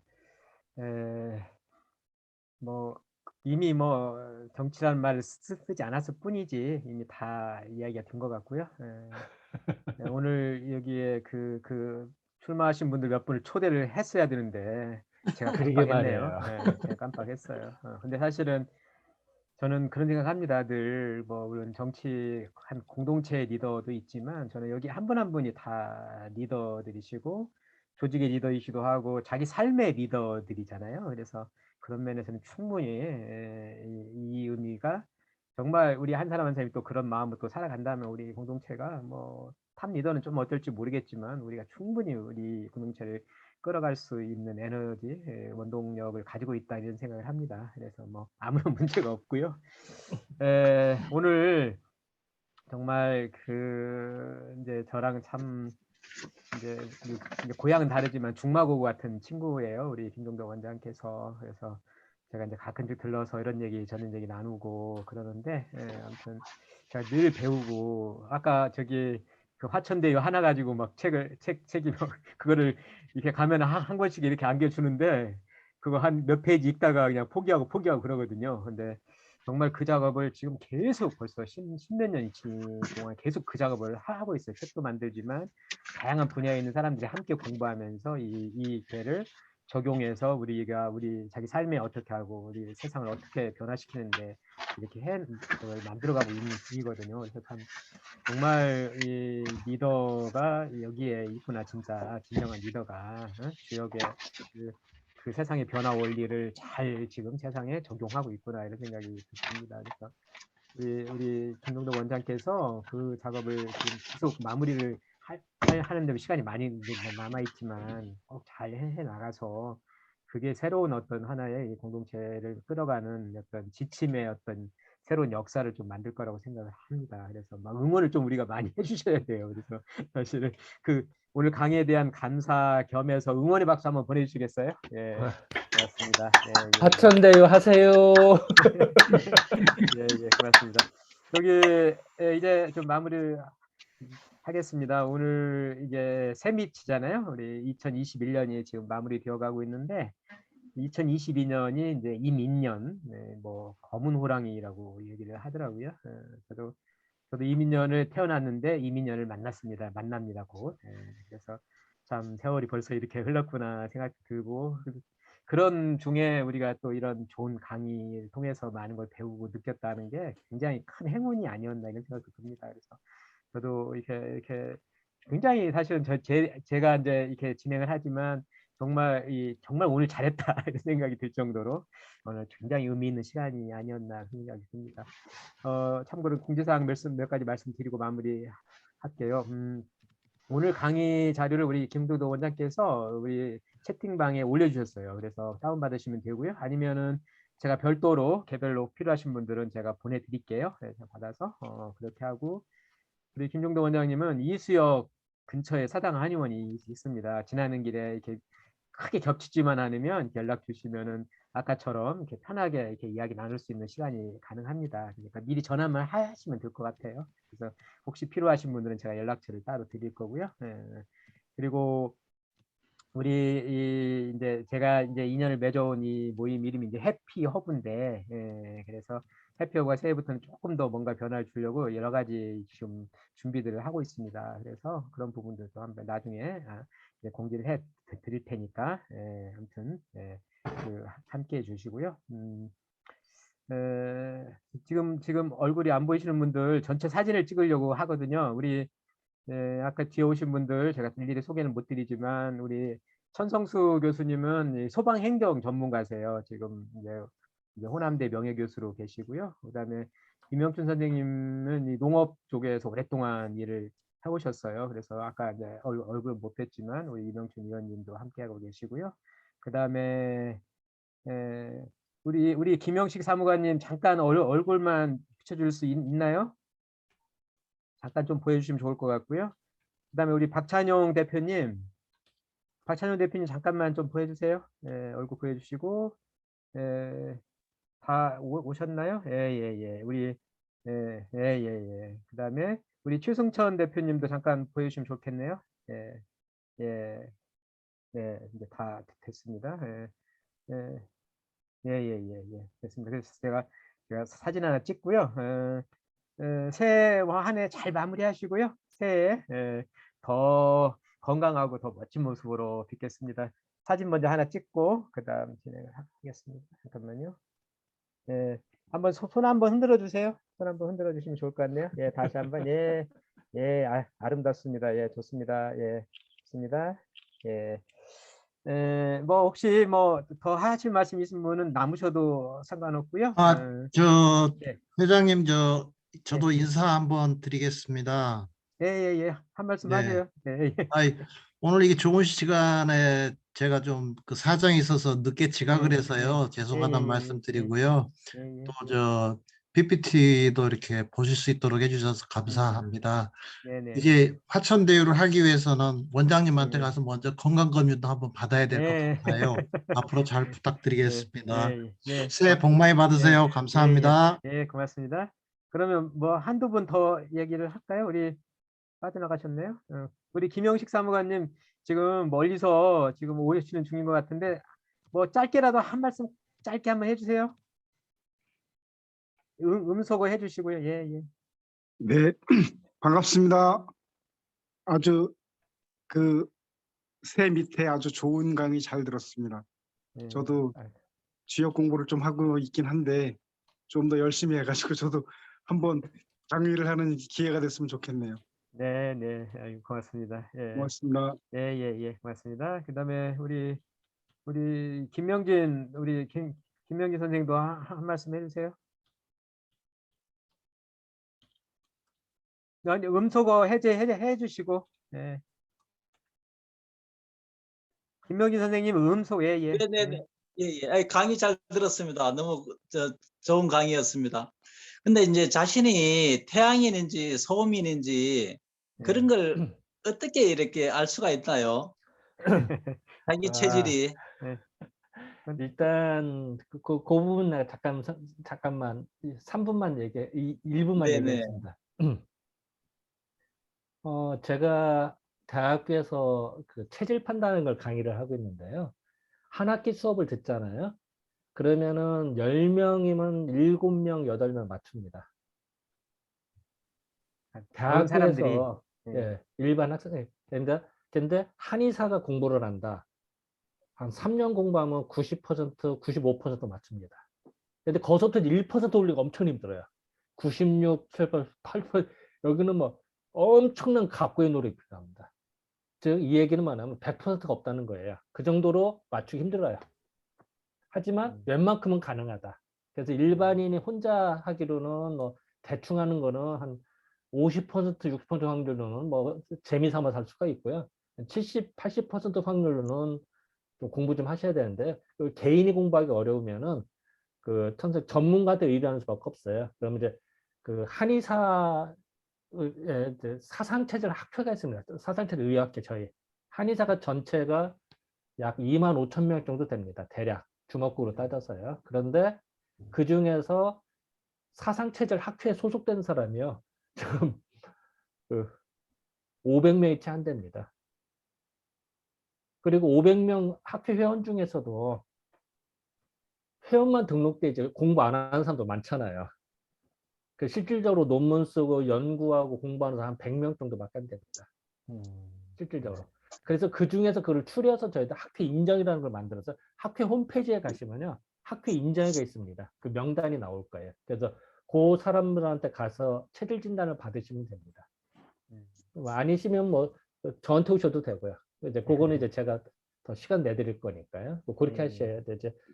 왜냐하면 체질 잘못 판단이 되면요. 거꾸로 하면 이제 사람이 생명을 갉아먹으니까.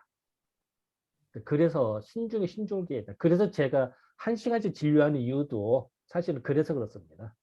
생명체를 다뤄요. 왜냐하면 돈이 많든 적든 나이가 많든 젊은이든 간에 생명 정말 소중한 거잖아요. 그죠?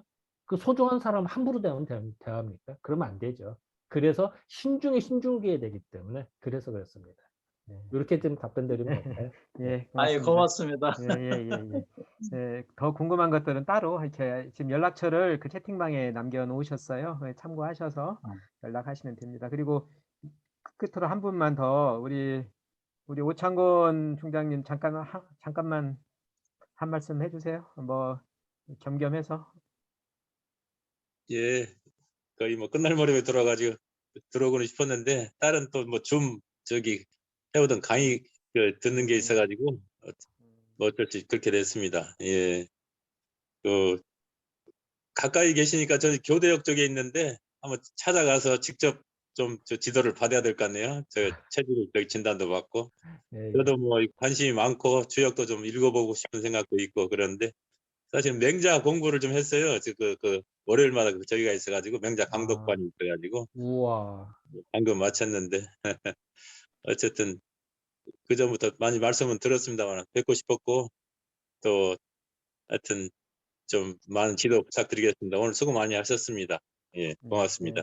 네, 고맙습니다. 우리 오창훈 총장님은 중국에 한 10여 년 이렇게 있다 오셨어요. 특히 산동성 쪽에서 한 6년 정도 이렇게 있다 오셔서 중국어를 아주 잘합니다. 그래서 근데 공자를 중국어를 잘한다고 공자를 잘 아는 것 같지는 않은데 아무튼 그렇습니다.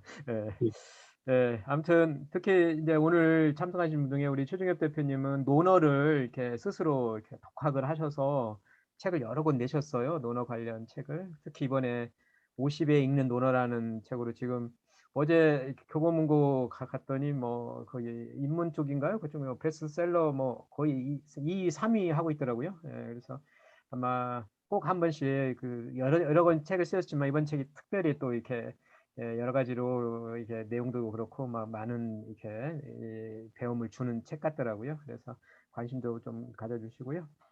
일단 오늘 이렇게 새 밑에 함께 이렇게 해서 아까 전체로 보니까 26분까지 오셨었어요. 근데 이제 확인 못 하신 분 얼굴을 못 본 분도 제가 있는데 아무튼 조금 아쉽지만 그런 사정이 있을 거라고 생각을 합니다. 자, 오늘 12월 27일 49번째 국가대표 콘서트 아주 뭐 재미있고 유익하고 즐거운 시간이었던 것 같습니다. 함께 해주셔서 너무 감사드리고요. 새해 이민년 새해 복 많이 지으시고 복 많이 받으시고 건강하시고요.